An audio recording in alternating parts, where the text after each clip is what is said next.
제 8년 도 한선희 집사입니다. 저는 교회 바로 앞에 있는 건물에 살고 있습니다. 이곳으로 이사 오기 전에는 와동에서 버스를 2번 갈아타고 교회를 다녔습니다. 교회에 오는 길은 때마다 철마다 풍경도 아름다웠습니다. 하나님이 창조하신 세계를 마음껏 누리며 나무마다 잎이 무성하고 비가 오면 그 색깔이 푸르러 와라는 함성까지 절로 나오기도 했습니다. 아름다운 자연을 만끽하며 교회로 오고 가는 길은 언제나 감동과 찬송이 되었습니다. 늘 예배가 기다려졌고 그러면서 제 마음 한편에는 항상 교회 근처가 우리 집이 있었으면 좋겠다는 소망이 있었습니다. 그때부터 하나님께서는 저희 간절함을 통하여 일하시기 시작하셨습니다. 먼저 기도하게 하셨고 그때만 해도 교회를 잘 다니지 않는 남편 마음을 설득했습니다. 그리고 턱없이 부족한 전세자금과 이사비용까지 다 채워주셨습니다. 하나님의 은혜로 2-3계단만 내려오면 교회가 마당인 아름다운 집으로 이사하게 되었습니다. 이사 올 때 하나님께 약속한 것 중 하나가 성전에 기도하는 사람이 되겠다는 것이었습니다. 그 시간을 새벽 기도로 정해놓고 기도하고 있을 때였습니다. 목사님께서 어깨를 툭툭 치시면서 따라오라고 하셨습니다. 저를 데려간 곳은 4층 방송실, 그리고 이렇게 말씀하셨습니다. 여기서 음악도 켜고 불도 끄고 하세요. 기계치인 저는 복잡하게 되어 있는 음악 장비와 조명에 머리가 터질 것 같았고 내가 기도하러 왔는데 이걸 해야 하나 하는 불평도 있었습니다. 하지만 나중에 깨달았습니다. 제가 혹여라도 게으름이라도 피울까 하나님께서는 방송실 봉사 책임감으로 쉬지 말고 기도하라는 훈련을 시키신 것입니다. 2번째로 체력 단련 훈련을 시키셨습니다. 강인한 체력으로 말입니다. 토요일 이른 아침일입니다. 9시까지 준비하고 내려오세요 라는 목사님 전화에 무심코 내일 하고 전화를 끊었는데 8시 50분이었습니다. 10분 동안 씻고 꽃당정하기에는 턱없이 부족한 시간이어서 기다려 주시겠지라고 생각하며 준비했습니다. 저만의 착각이었습니다. 머리도 채 말리지 않은 채 9시 5분이 되어서 내려왔는데 차는 떠났고 상록구청 앞이라고 뛰어오라고 하셨습니다. 이것이 바로 말로만 듣던 10분 대기조였습니다. 3번째로 인내의 훈련을 시키셨습니다. 이사 후 기쁨도 잠시 남편의 사업에 어려움이 생겼습니다. 물질적으로 어려움을 겪게 되자 잦은 말다툼이 있었지만 교회 앞에 살기에 큰 소리도 내지 못하고 인내하며 한 번 더 참게 되었습니다. 저희 남편이 그러더군요. 이사 오길 참 잘했다고. 엄마 목소리가 작아졌다고. 얼마나 다행인지 모른다고. 이렇게 훈련되어지는 나의 삶의 모습에서 우리 가정도 변화되고 있었습니다. 하나님께서는 남편 사업과 제가 하는 일을 축복해 주셨습니다. 날마다 사람을 붙여주시고 만나게 해주시고 계약을 하게 해주셨습니다. 이사 온 지 5년 만에 남편 사업으로 졌던 어마어마한 빚을 다 갚을 수 있었습니다. 겨울마다 자동차 사업이 비수기여서 힘들었었는데 올겨울에는 어느 때보다 그 바쁜 한 해를 보냈답니다. 작년 12월에 빚을 다 갚았다고 남편이 좋아하더군요.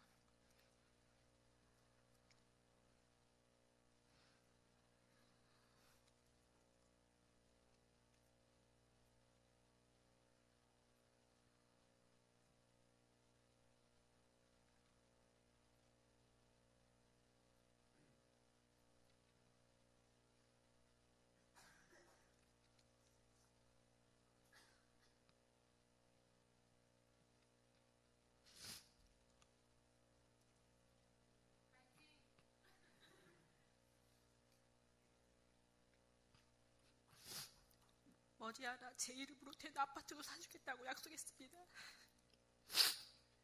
자기의 아파트 꼭 사주세요. 이왕이면 큰 평수로 말입니다. 모든 영광을 하나님께 돌리며 우리 부부가 더욱더 성숙된 모습으로 하나님 앞에 설 수 있도록 기도해 주세요. 감사합니다.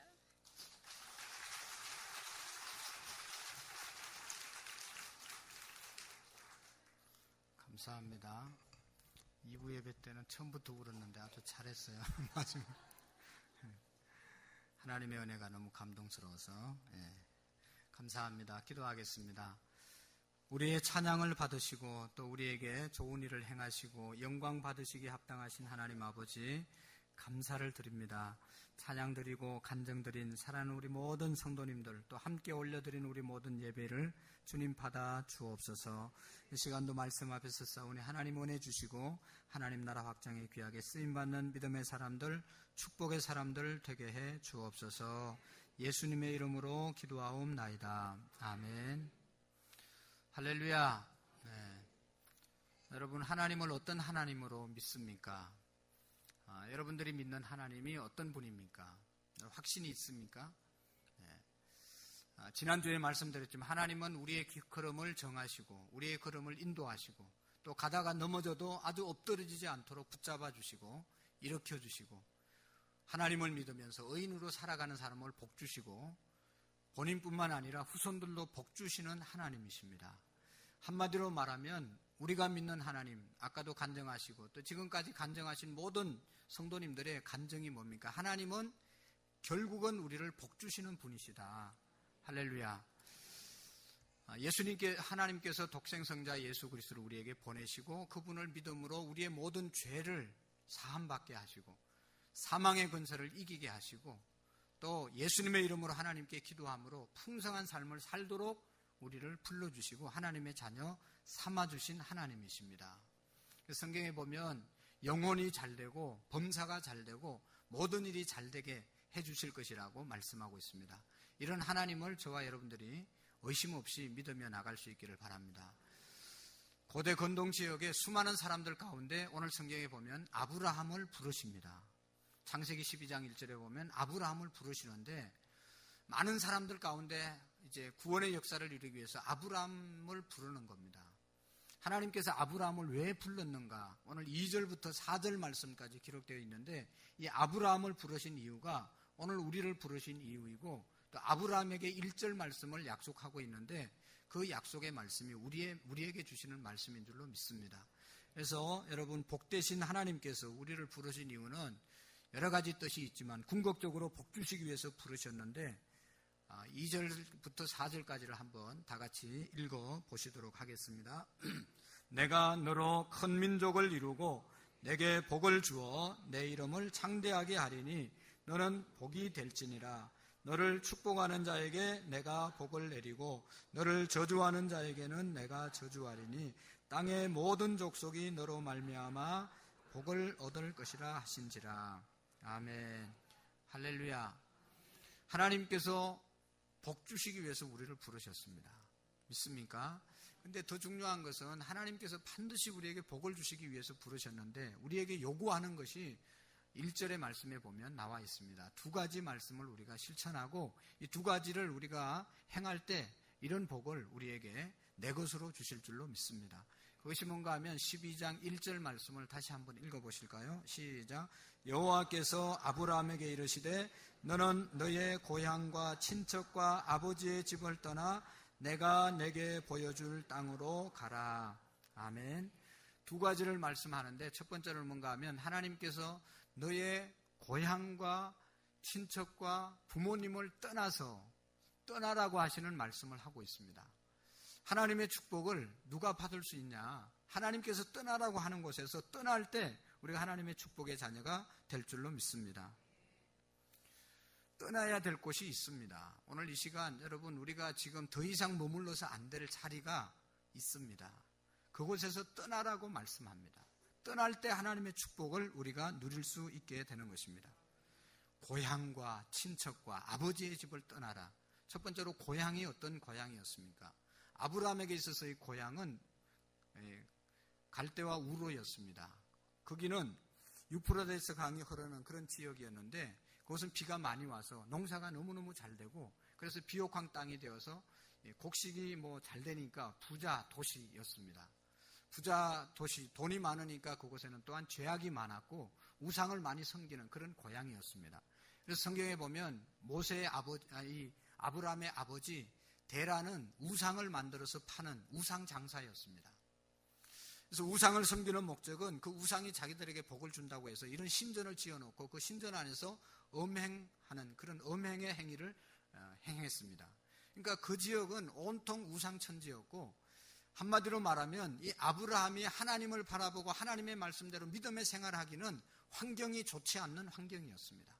하나님만을 바라보고 말씀 따라가는데 너무너무 장애가 많은 지역이었기 때문에 하나님께서 아브라함을 너의 고향을 떠나라고 말씀하신 것입니다. 여러분 오늘 우리가 예수님을 믿고 난 다음에 먼저 우리가 살던 죄의 고향을 떠나는 사람이 진정한 그리스도인의 삶을 살아갈 수가 있습니다.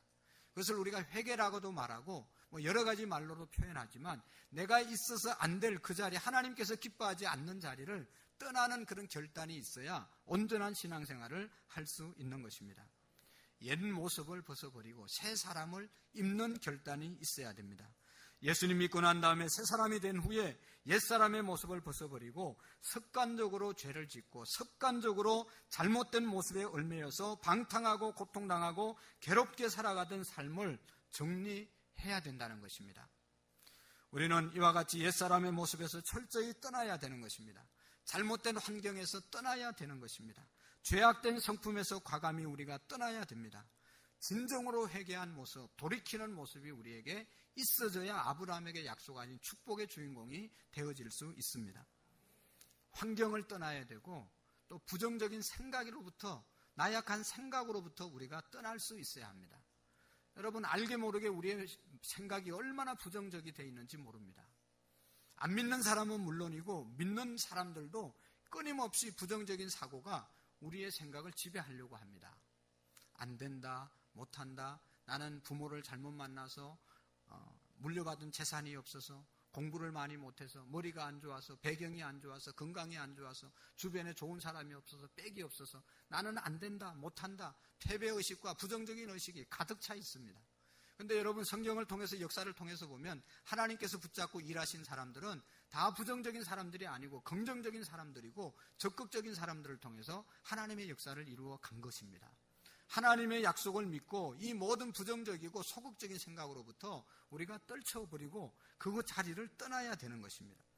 입만 열면 못한다고, 입만 열면 원망하고 누구를 불평하는 그 자리에서 우리가 떠나지 않는 한, 여러분, 우리는 하나님의 축복을, 하나님의 사람이, 하나님이 쓰시는 사람이 되어질 수 없습니다. 여러분, 우리나라가 정말로 우리가 아는 것처럼 얼마나 잘 사는 나라입니까?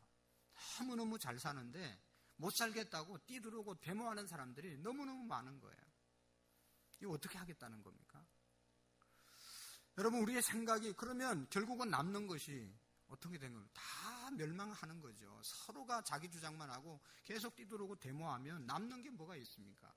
다 서로의 입장 양보하지 않고, 그래서 결국은 지금도 살기가 좋은데 감사할 줄 모르고 계속 원망하고 불평하면 그 결과가 결국은 파멸로 치닫을 수밖에 없는 것이죠.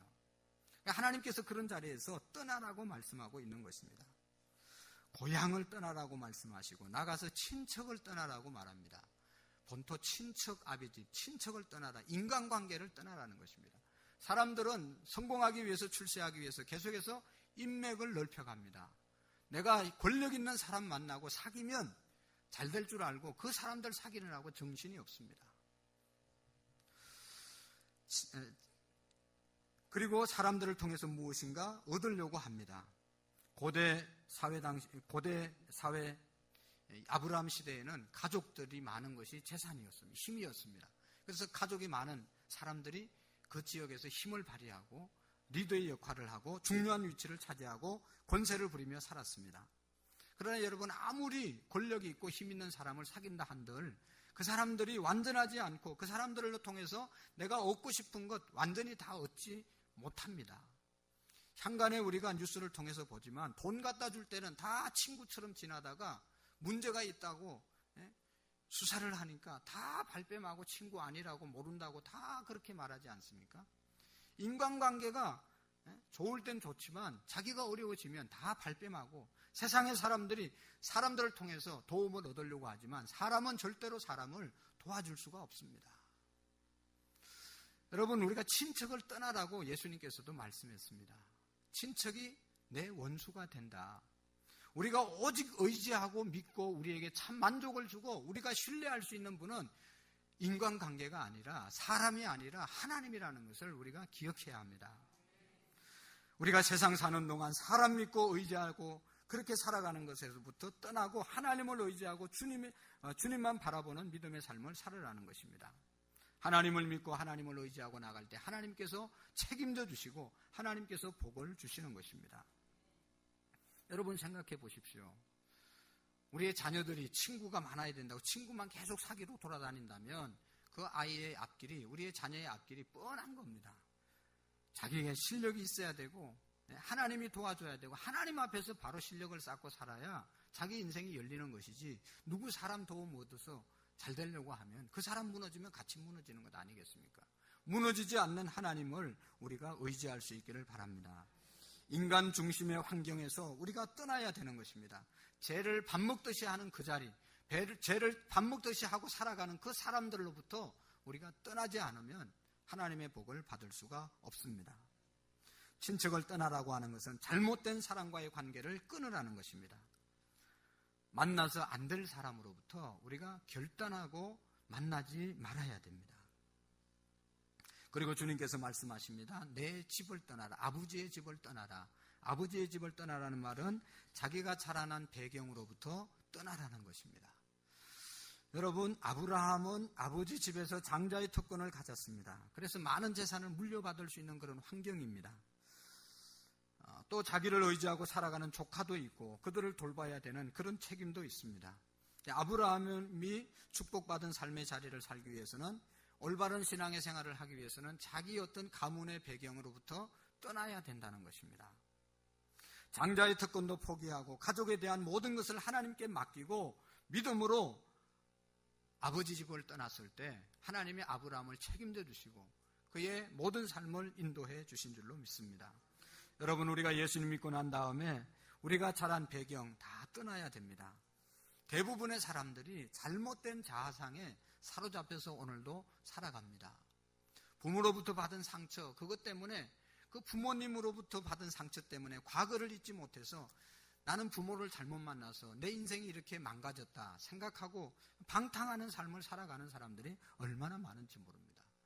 여러분, 과거에 누구 때문에 내가 이렇게 됐다고 과거에 붙잡혀서 미래로 나가지 못하는 사람들이 얼마나 많은지 모릅니다. 여러분, 이 과거의 잘못된 자아상으로부터 떠나라는 것입니다. 과거는 우리의 삶을, 우리의 미래를 절대로 변화시킬 수 없습니다. 과거에 사로잡힌 미래로 나갈 수가 없고 미래에 좀 긍정적으로 살아갈 수가 없습니다. 오늘 주님께서는 이 과거의 잘못된 자아상으로부터 우리가 떠나라고 말씀하고 있는 것입니다. 과거의 충격을 받고 고통을 받고 상처에 있는 모습에서 떠나는 것입니다. 이러한 모습에서 얽혀가지고는 늘 낙심하고 아무것도 아닌 일 때문에 상처하고 주저앉는 그런 삶을 살아서는 안 되는 것입니다. 어떤 사람들은 잘못된 성격에 묶여있는 사람이 있습니다. 쉽게 화를 내고 너무너무 열을 잘 받는 그런 사람들이 있습니다. 자기 자신을 조절하지 못하는 사람들이 있습니다. 감정 조절을 못하는 데서부터 우리가 떠나야 되는 것입니다. 여러분, 우리가 아는 것처럼 감정 조절을 잘 못해서 얼마나 많은 인간관계가 어려워지는지 모릅니다. 여러분, 이런 잘못된 것으로부터 우리가 떠나라는 것입니다. 옛 사람의 모습을 벗어버려야 되는 것입니다. 그래서 이런 잘못된 죄의 고향과 잘못된 사람들의 모임과 친척, 아비집, 내가 자란 배경에서 떠날 때 하나님의 말씀을 믿고 앞으로 나아갈 때 하나님께서 우리에게 복을 주시는 것입니다. 에베소서 4장 22절에서 24절의 말씀에 보면 너희는 유혹의 욕심을 따라 썩어져가는 구속을 따르는 옛사람을 벗어버리고 오직 너희의 심령이 새롭게 되어 하나님을 따라 의와 진리의 거룩함으로 지으심을 받은 새 사람을 입어라. 할렐루야. 우리는 벗어버리고 새롭게 입어야 되는데 옛사람은 벗어버리고 새로운 옷을 입어야 되는, 새로운 사람들이 되어야 한다는 겁니다. 여러분, 역사를 통해서 보면 17세기에 영국의 청교도들이 신앙의 자유를 찾기 위해서 영국을 떠난 사건을 우리가 볼 수가 있습니다. 그 사람들은 자기 아버지 집, 고향, 민족을 떠나서 대서양을 횡단하는 모험을 감행했습니다. 당시 영국 기독교는 정부와 정권과 밀착이 되어서 손을 잡고 타락해버렸습니다. 교회에 가면 성령 얘기, 예수님 얘기, 성령의 역사를 이야기하지 않고 그냥 정부와 타협해서 형식과 제도와 외식만 남아있는 그런 죽어있는 교회들이었습니다. 타락해버린 교회였습니다. 신앙생활 제대로 하기가, 참되게 신앙생활 하기가 어려웠습니다. 그래서 우리는 이런 교회에 우리가 더 이상 머물 수가 없다, 그렇게 생각을 했습니다. 그래서 그들의 입장을 선언했습니다. 교회를 개혁하기를 원했습니다. 교회를 새롭게 하고 교회를 정결케 하고 교회를 교회다운 교회로 만들자. 그들이 이제 뭉쳐서 이제 그러한 생각을 그들에게 전달했습니다. 그래서 그들을 푸릿한 청교도들이라고 말합니다. 그들은 교회를 정화시키고 교회의 본연의 모습을 회복하자, 예배와 신앙의 순결을 다시 찾자라고 하는 슬로건을 내걸고 개혁운동을 시작했습니다. 여러분, 교회에서 좋아하겠습니까? 교회 지도자들이 좋아하겠습니까? 나라가 좋아하겠습니까? 바로 믿고 바로 살려고 하는 사람들을 핍박하기 시작했고, 더 이상 그곳에서 신앙생활을 자유롭게 할 수가 없다고 결론을 내리고 그들의 민족, 그들의 고향, 그들의 친척을 떠나서 여러분, 처음에는 네덜란드로 갔습니다. 그곳에 정착하지 못해서 다시 배를 타고 긴 여행 끝에 오늘날 미국 동부 매사추세츠 프리머스라고 하는 지역에 도착하게 되었습니다. 그들이 제일 먼저 도착해서 교회를 짓고 하나님께 예배를 드리고 1년 동안 농사를 짓고 감사해서 하나님 앞에 예배 드린 것이 오늘날 추수감사주일의 유래가 된 것입니다. 여러분, 400년 정도밖에 안 되는 역사를 가지고 미국이 세계 최고의 강국이 된 것은 다른 데 있는 것이 아니라 하나님을 제대로 섬기려고 하는 그런 의지와 정신과 믿음을 가지고 신앙의 자유를 위해서 떠난 후손들, 선배들의 피가 오늘날 미국을 만드는 겁니다. 혹자들은 말합니다. 미국이 저렇게 타락한 것 같아도 절대로 미국은 망하지 않는다. 그 이유는 부모님들의 청교도의 신앙이 그들의 몸에 피에 흐르기 때문에 미국은 절대로 망하지 않는다. 그런 말을 하고 있습니다. 여러분, 그렇습니다. 그들의 혈관 속에 청교도 정신, 퓨리탄 피가 흐르고 있기 때문에 영국은 영원할 것이라고 말하고 있습니다. 하나님께서 미국을 붙잡고 있기 때문인 것입니다. 그렇습니다. 기독교의 역사는 떠남과 분리의 역사입니다. 떠날 곳을 떠나고 분리될 것으로부터 분리될 때 하나님의 은혜가 더해지는 것입니다. 우리가 하나님의 큰 축복을 받기 위해서 버릴 것을 버리고 떠날 것을 떠나야 한다는 것입니다. 여러분, 창세기에 보면 롯에게 천사가 찾아와서 이 소돔과 고모라 땅을 떠나라, 내일 아침에 해가 밝기 전에 떠나라고 말하지 않습니까? 그 말씀을 듣고 떠났던 롯은 살아났지만 뒤돌아봤던 롯의 아내는 소금기둥이 되고 그의 모든 자녀들이 다 유황불에 멸망을 받았습니다.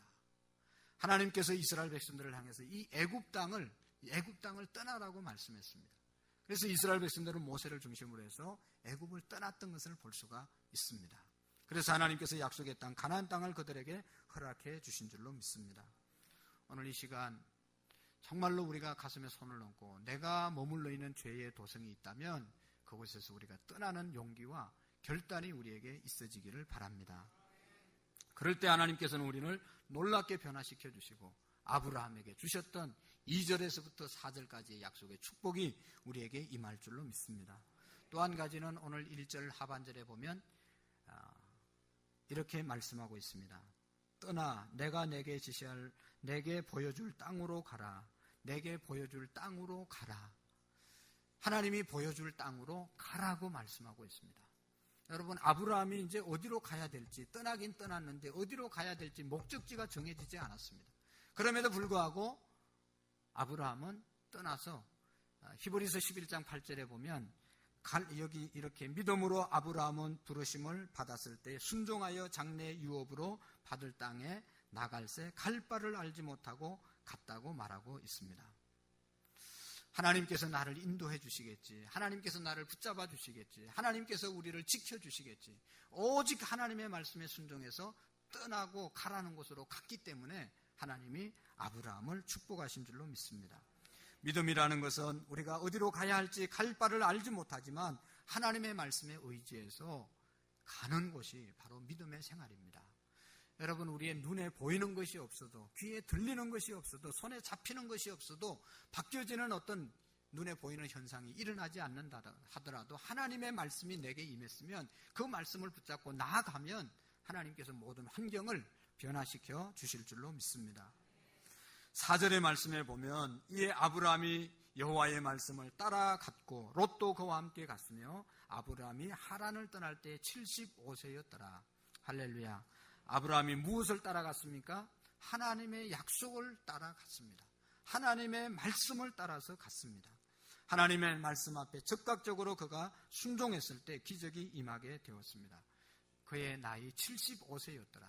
75세의 하나님의 말씀에 순종하고 백발이 성성한 노인이었지만 자기가 자랐던 곳, 자기 아버지 집, 자기 친척들, 자기 고향 버리고 떠나는 결단을, 그리고 하나님께서 가라고 하는 곳으로 가게 됐던 것을 볼 수가 있습니다.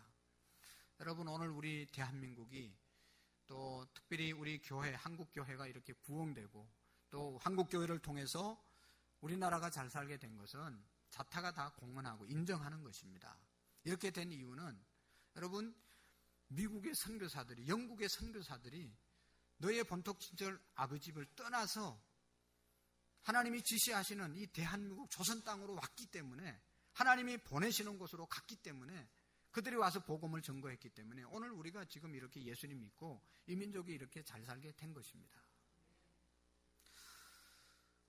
1890년 7월 그 미국 북장로교의 선교사였던 고종 황제의 시이였던 의사였던 존 헤론이라고 하는 선교사가 이제 묻히면서, 양화진에 묻히면서 양화진 선교사 묘지가 생겼습니다. 양화진에 가면 167구의 선교사들의 이제 시신이 묻혀 있는 순교자 묘지가 있습니다. 그들은 약 20대부터 시작해서 70대가 될 때까지 우리 대한민국의 복음을 전거하고 여러 가지로 사회개혁과 사회복지를 위해서 수고하면서 일생을 살다 간 사람들의 묘지입니다. 여러분, 그들의 생을 생각해보면 얼마나 아름답고 귀한지 모릅니다. 자기들이 정말로 그 미국이나 영국에 있으면 대접받고 살아갈 수 있는 그런 다 의사들이었고 교수 출신이었지만 하나님이 가라고 하는 이 조선 땅으로 와서 그들의 모든 젊음과 청춘을 희생하며 바친 사람들입니다. 아펜셀러라고 하는 선교사가 있는데 그 묘비 앞에 가면 이렇게 쓰였습니다. 섬김을 받으러 온 것이 아니라 섬기러 왔습니다. 그리고 그 뒤에 보면, 그 묘비 뒷문에 보면 이렇게 기록되어져 있습니다. 1885년 4월 5일 제물포에 상륙하여 드린 기도문이 적혀 있는데, 우리는 부활절 아침 이곳에 왔습니다. 그날 사망 권세를 이기신 주님께서 이 백성을 얼매어 결박을 끊으사 하나님의 자녀로서 자유의 빛을 주시옵소서. 이 무식하고 정말로 열악한 환경에 묶여있는 대한민국을 하나님 풀어주옵소서, 그런 기도입니다. 헐버트 선교사님은 이런 기록을 했습니다. 나는 웨스트민스터 성당에 묻히는 것보다 대한민국에 묻히기를 원한다. 영국을 떠나서 대한민국에 묻히기를 원한다라고 기록되어져 있습니다. 루비 켈트릭이라고 하는 선교사도 그 묘비에 이렇게 더 감동적인 글이 적혀져 있는데, 나에게 천의 생명을 내게 주어진다면 나는 나는 그 모든 생명을 한국을 위해서 바치리라, 그런 글귀가 적혀져 있습니다. 하나님께서 내게 1000번의 생명을 주신다 하더라도 나는 대한민국을 위해서 그 모든 생명을 바치겠다고 그렇게 살았던 사람입니다. 여러분, 그들은 영원한 고향인 천국에 가기 전에 이 땅에 한국에 와서 복음을 전함으로 마지막 고향으로 삼고 평생 동안 이곳에서 하나님의 말씀을 전하는 삶을 살았던 사람들입니다. 그들이 계셨기 때문에 오늘 우리 대한민국과 한국교회가 하나님의 축복을 누리게 된 것입니다. 여러분, 주님 앞에서 우리가 말씀을 받고 말씀에 순종하고 말씀을 의지하고 말씀을 믿고 나갈 때 하나님께서 이러한 복을 우리에게 주실 줄로 믿습니다. 말씀을 의지하고 나가는 자에게 하나님이 은혜를 주시는 것입니다. 오늘 예배 부름에 복 있는 사람은 악인의 꾀를 따르지 아니하고 죄인들의 길에 서지 아니하고 오만한 자의 자리에 앉지 아니하고 오직 여호와의 율법을 즐거워하고 하나님의 말씀을 즐거워하고, 여러분, 그 말씀대로 살아가는 사람, 묵상하는 자는 시냇가에 심은 나무가 철을 따라 열매를 맺으며 그 잎사귀가 마르지 아니하고 하는 모든 행사가 다 형통하게 하신다고 약속하고 있는 것입니다. 오늘 우리가 말씀에 붙잡혀서 말씀을 깨닫고 말씀에 순종하고 나갈 때 이런 기적을 허락하실 줄로 믿습니다. 말씀이 뭡니까? 예수 그리스도고 말씀이 곧 하나님이십니다. 말씀을 통하여 우리가 하나님을 만나고 말씀을 통해서 내 삶이 변화되고 말씀을 통하여 우리가 인도함을 받고 치료함을 받고 기적을 체험하게 될 줄로 믿습니다. 그래서 우리가 이 말씀 붙잡고 말씀 붙잡고 나가는 저와 여러분들이 되기를 원합니다. 눈으로 희망을 쓰다라고 하는 책이 있는데 이것은 루게릭 병을 앓았던 박성일이라고 하는 사람이 쓴 책입니다. 이 박성일이라는 사람은 아시는 분이 계실 텐데 농구 선수였습니다. 1990년도에 대학 농구 한금기를 주도했던 스타 가운데 한 분입니다. 최희암이라고 하는 감독이 연세대학 농구팀을 인도할 때 최고의 선수로 활약했던 사람입니다. 미국에 건너가서 유학을 하고 제일 젊은 나이에 이제 한국에 들어와서 이 감독이 되는 그런 영광을 얻게 되었습니다. 코치가 되는 그러한 영광을 얻었습니다. 그런데 그의 꿈의 날개가 펴보기도 전에 그는 병이 다가왔습니다. 어느 날 역기를 드는데 역기를 들어 올릴 수가 없는 겁니다. 힘이 들고 힘이 나지 않아서 그냥 역기를 들지 못했습니다. 갑자기 힘이 빠지기 시작했습니다. 이상해서 이제 병원 가서 종합검진을 했는데 루게릭 병이라고 하는 병명을 얻게 되었습니다. 여러분, 이 병은 원인도 없고 치료 방법이 없는 겁니다. 이 바이러스가 운동신경 세포 속에 들어가서 세포를 죽이는 것입니다. 그래서 점점 루게릭 병에 걸린 사람은 꼿꼿하게 돌처럼 굳어서 죽는 것이 바로 루게릭 병입니다. 2년에서 5년 사이에 생명이 다 떠납니다. 마지막에는 아무것도 움직일 수 없게 되어서 돌아가십니다. 우리 교회 한 권사님도 그 병으로 가셨는데 그냥 나무토막처럼 돌덩이처럼 사람이 굳어져서 그냥 그렇게 가시는 병입니다. 미국의 메이저리그 유명한 야구선수 루게릭이라고 하는 사람이 있었는데 이 사람이 이 병에 걸려서 죽음으로 이 병의 이름을 루게릭 병이라고 그렇게 변명을 붙인 겁니다. 우리나라에도 수만 명이 3만 명 이상이 이 병에 걸려서 지금도 죽어가고 있습니다. 이 박성일 씨가 루게릭 병이 왔는데 급속히 몸에 퍼져서 1년 만에 휠체어를 타게 되었고 200일 만에 한 20개월 만에 그냥 자리에 누워서 꼼짝하지 못하고 그냥 누워 있을 수밖에 없는 아무 말도 하지 못하는 그런 신세가 되었습니다. 키가 농구 선수니까 2m 이상이니까 얼마나 힘들겠어요. 간호한 사람들 얼마나 힘든지 우리가 상상할 수가 있습니다. 본인도 얼마나 힘든지 아무 말도 못하고 아무 손끝 하나 꼼짝하지 못하고 누워서 살아있는 것은 눈동자밖에 살아있지 않습니다. 눈동자만 살아있는 그러한 존재가 되었습니다. 그래서 이 눈동자를 가지고 그 컴퓨터에 연결을 해서 안구 마우스로 자기의 의사를 표현하고 전달했습니다. 움직이는 눈동자에 따라서 초점을 맞춰가지고 이제 컴퓨터 자판기를 읽기 시작했는데 이것도 병이 악화되니까 눈동자도 돌릴 수 없는 그런 이제 시간이 왔습니다. 여러분 눈동자를 잘 이렇게 힘을 주고 보시기를 바랍니다. 얼마나 감사합니까? 루게릭 병에 걸린 사람은 결국은 눈동자도 제대로 돌릴 수 없는 상황에 옵니다. 그래서 눈을 그냥 떴다 감았다 깜빡이밖에 할 수 없는 그런 지경에 이릅니다. 그 지경에 이랬을지라도 이 사람은 계속해서 자기 의사의 표현을 하고 글을 썼습니다. 여러분 우리가 상상을 할 수가 없는 거예요. 우리는 조금만 아파서 죽겠다고 그러고 아무것도 안 하고 들어누가지고 그러는데 이 사람은 온 전신이 다 굳어가지고 눈동자로 말을 하다가 글을 쓰다가 이제 눈동자까지도 멈추게 돼서 눈꺼풀로만 말할 수 있는 그 상황이 됐는데도 꿈이 있었습니다.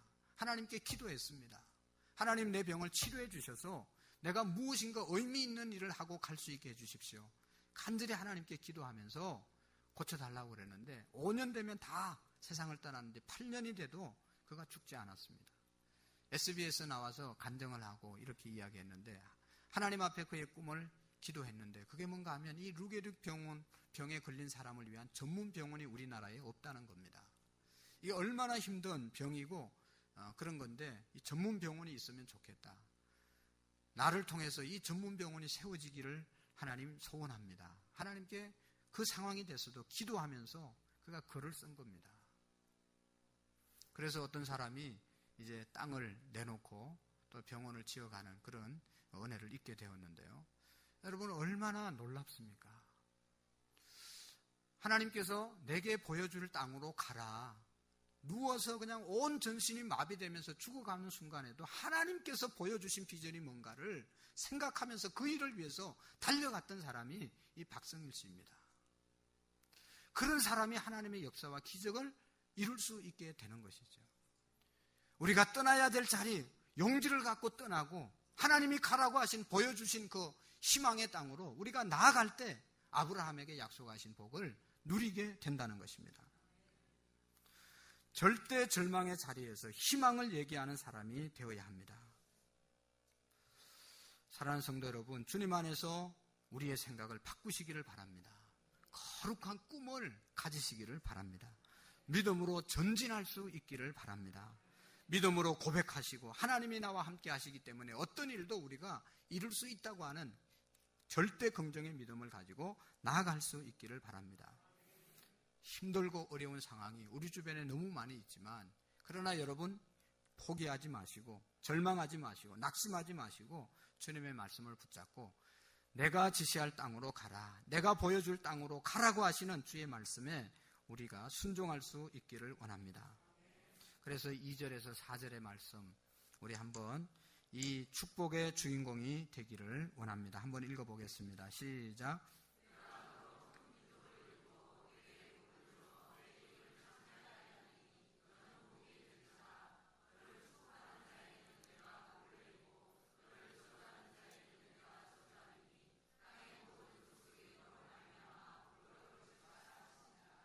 아멘.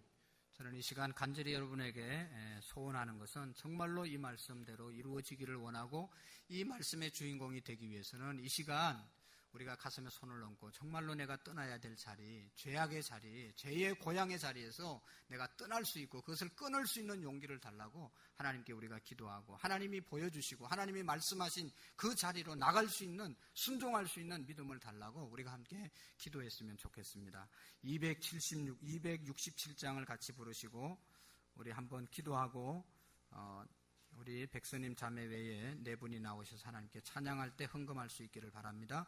267장 주의 약속, 주의 확실한 약속의 말씀 듣고 주만 믿으면 구원을 얻으리라. 우리 함께 찬양하면서 우리 자신을 말씀 앞에 비추어 보면서 기도하겠습니다.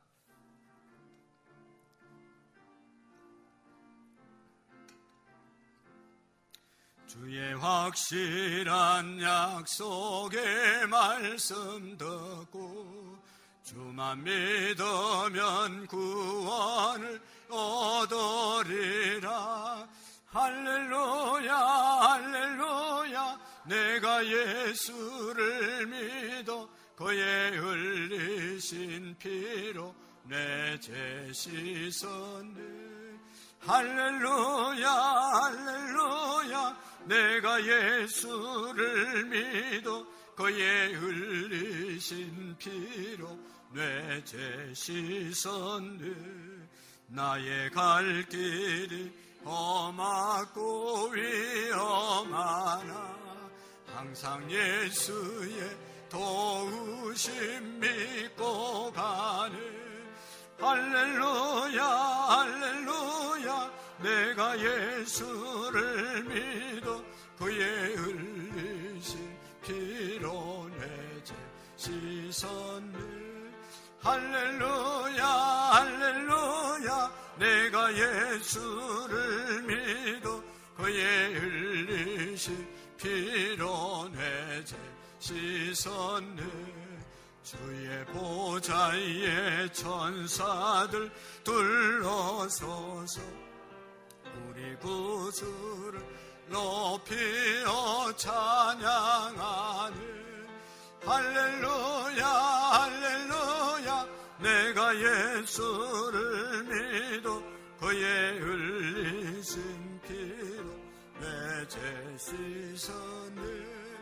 할렐루야 할렐루야, 내가 예수를 믿어 그의 흘리신 피로 내 죄 씻어. 우리 모두가 왕들도 반열대로 황금길 따라 나와 찬송하네. 할렐루야 할렐루야, 예수를 믿어 그의 흘리신 피로 내 죄 씻었네. 할렐루야 할렐루야 내가 예수를 믿어 그의 흘리신 피로 내. 우리 두 손 높이 들고 우리 모두 다 그 바늘 뒤따르며 함께 즐거운 찬송을 부르리라. 할렐루야 할렐루야 내가 예수를 믿어 그의 흘리신 내 죄 씻었네.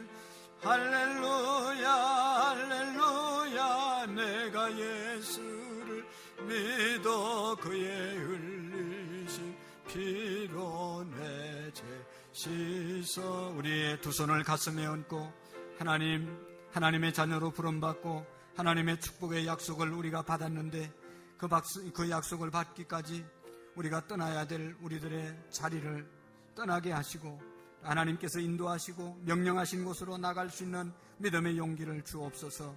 하나님 우리를 불쌍히 여겨 주옵소서. 우리의 힘과 의지로는 할 수 없습니다. 하나님 도와주시고 성령님 도와달라고 하나님 앞에 우리 잠시 동안 기도하겠습니다. 살아계신 하나님 아버지 감사합니다. 하나님께서 우리를 복의 근원으로 하나님 불러주셨는데 하나님 아버지 아직도 하나님의 사람으로 온전히 세워지지 못하고 하나님이 기뻐하는 자리에 머물지 못함을 용서하여 주시옵시고 하나님 아버지 기뻐하는 자리에 우리가 머물러 수 있게 하여 주시고 하나님 아버지 우리가 만나서 안 될 사람들 하나님 아버지 우리가 정리할 수 있게 하여 주시옵시고 하나님 아버지 우리가 죄의 고향의 자리를 하나님 박차고 떠날 수 있는 우리의 믿음이 되게 하여 주옵소서. 하나님 아버지 인도하여 주시옵소서. 하나님의 말씀에 우리가 온전히 순종하며 하나님의 말씀에 붙잡힌 바 되어 하나님 아버지 전진할 수 있는 우리의 믿음이 될 수 있도록 하나님 은총을 베풀어 주옵소서. 성령님 도와주시옵소서. 하나님 우리 모든 성도들이 하나님께서 기뻐하는 거룩한 자리에 머물러 수 있도록 하나님이여 역사하여 주옵소서. 그래서 하나님의 축복의 주인공들로 다 세워지는 은혜와 복이 있도록 우리 모두를 축복하여 주옵소서. 거룩한 교회, 거룩한 성도, 거룩한 하나님의 백성들 되게 하여 주옵소서. 하나님 감사합니다. 예수님의 이름으로 기도하옵나이다. 아멘. 살아계신 하나님 아버지 감사합니다. 20일 특별 새벽 기도를 통해서 다시 한번 우리의 영혼을 새롭게 하시고 또 주님 앞에 돌아오게 하심을 감사합니다. 하나님 더욱 간절히 기도하옵기는 오늘 아브라함을 부르시고 축복을 약속해 주셨는데 그 축복의 주인공들이 우리 모두가 되게 해 주옵소서. 기도합니다. 떠나야 될 죄의 자리를 우리가 떠날 수 있게 하여 주시옵시고 잘못된 우리의 생각으로부터 떠날 수 있게 해 주옵소서. 또한 하나님께서 보여주시고 인도하시는 곳으로 나갈 수 있는 하나님 비전의 사람들 되게 해 주옵소서. 그래서 하나님께서 우리 모두를 통하여 복의 주인으로 살아갈 수 있도록 복의 통로로 살아갈 수 있도록 우리에게 은혜 위에 은혜를 베풀어 주옵소서. 오늘 우리가 드리는 예물과 찬양을 주님 기쁘게 받아 주옵소서. 예수님의 이름으로 감사하며 기도하옵나이다. 아멘.